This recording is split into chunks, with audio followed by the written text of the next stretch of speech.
Secretary of Defense Pete Hegseth is helping ensure that Americans understand the full complexity of our nation as he works to remedy the desecrations from previous administrations. So for more, let's go ahead and bring in Will Thibeau. He's the director of the American Military Project at the Claremont Institute. So Will, thanks so much for joining us. There's a story out there, right? There's this famous sculpture. It's Moses Ezekiel. It's going back to Arlington Cemetery. So we see this. Pete Hegseth has made a big deal about this. So what are we going through when we look at all of the things that we're undoing from the Biden administration? What does it say about the guys in charge right now?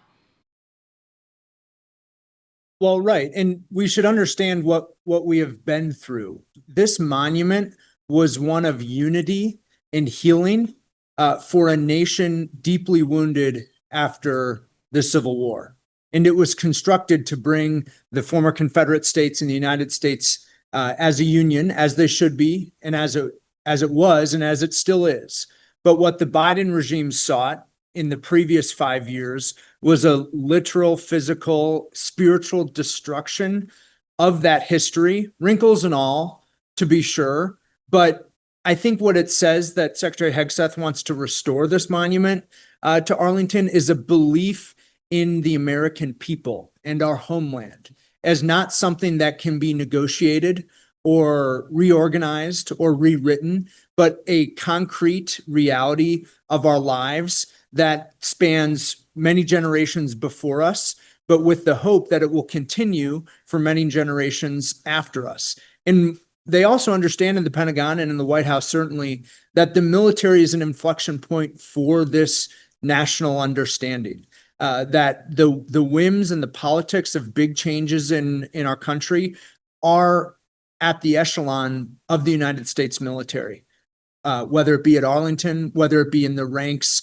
of places like West Point or the 75th Ranger Regiment.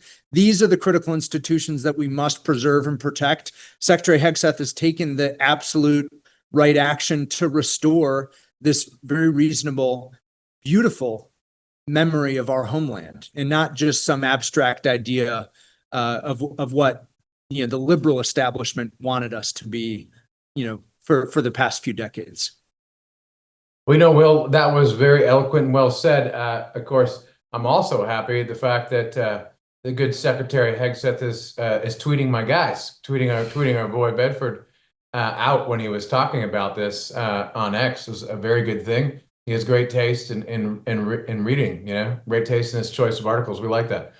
Well, so let's drill into this a little bit, though, because I think it is really important. And you're right, the military is sort of a focal point for this because it represents America. It represents America in a different way than Congress, generally a better way, but it's a low bar. We know we're talking about congressmen on the show today. It's not looking good, it's not looking good over there.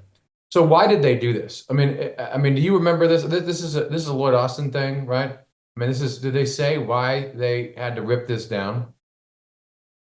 Well, because ultimately, Matt, it was a monument to the Confederacy. It was a monument to a historical point in time that they didn't want to honor with a statue, as they would so blithely put it too often in 2021, 2022.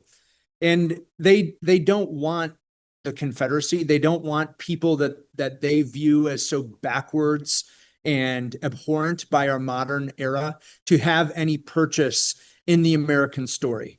Because I think Lloyd Austin, Joe Biden, too many universities and high schools are trying to tell an American story that is untethered from genuine history. And so if they are to tell this story as they see it, so as President Obama would so often say, the arc of the moral universe supposedly bends towards supposed justice, then they're going to take steps to remedy what they see as injustice. And it's easy to do it at Arlington National Cemetery, right? There's no board that has to approve this.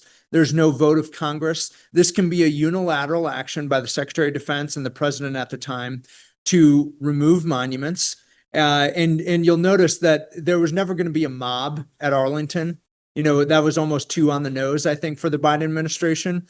But they were able to use this mob-like justice of again, this liberal regime to remove the monument without chaos, without explicit chaos that you could put on the news. And so I think for many, unlike us who were kind of tuned into this, for many it slipped under the radar. But to me, this was as disastrous of a move by the Biden administration than any mob or riot that tore down statues of Columbus or Junipero Serra. As abhorrent as those were, this was an acknowledgement of unity at a time when it seemed like such unity wasn't possible for the United States of America.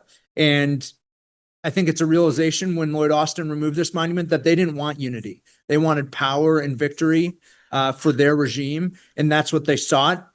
But that's what we're going to stop. That's what Secretary Hegseth is stopping by remedying this wrong today. They went through, and of course, you said all the lefties, they were trying to take down all the statues all over the country. And they were also, Will, trying to go through and make sure that the military didn't look very cool anymore. And I will tell you, this staff right now in place is trying to make it look good. The Department of Defense just dropped this video earlier this week. You will feel fatigue. You will feel fear. You will feel happiness. You will feel regret. You will feel sadness. At the end of the day, you will continue to breathe fire. Here's what I tell you to do, and it's almost one of those impossible tasks, but you gotta fight for it every day. You gotta use that operational instinct, and you gotta know what happens before it happens. You gotta stay methodical on the field. You gotta stay clear-headed on the field. You gotta work any resource as required.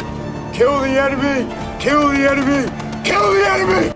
I mean, Will, you can watch that, and then you can see Senator Markwayne Mullin. He put out there on X that the military branch has hit their recruitment targets at least 3 months ahead of schedule. He said morale is high, and young American patriots are fired up to serve their country. How big of a difference is this? Yeah, it's undeniable. So let's unpack that recruitment, story, that reality of the Trump administration's success. Our organization at Claremont found Army internal data that showed the share of white recruits in the winter of 2023 to 2024 was at its lowest ever.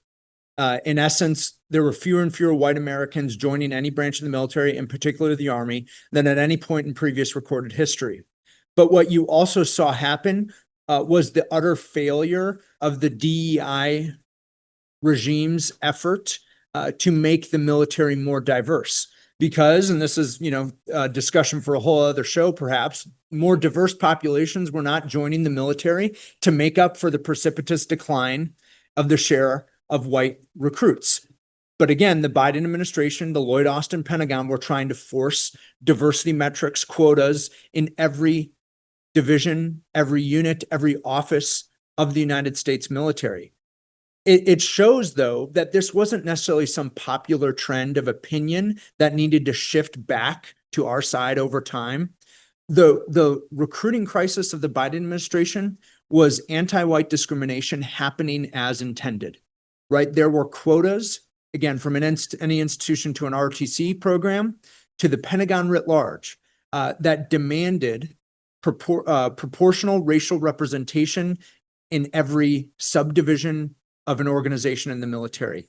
This was catastrophic for the military. We stopped recruiting white men, young white men in particular, who wanted to sign up and serve their country. Because, I'll tell you, Joe, like watching that commercial, that sends goosebumps throughout me. It sends a chill down my spine, because that's why I joined the Army, back in the day. That's why I, woke up so excited to deploy and work, even though, frankly, the causes were, I think, questionable at best.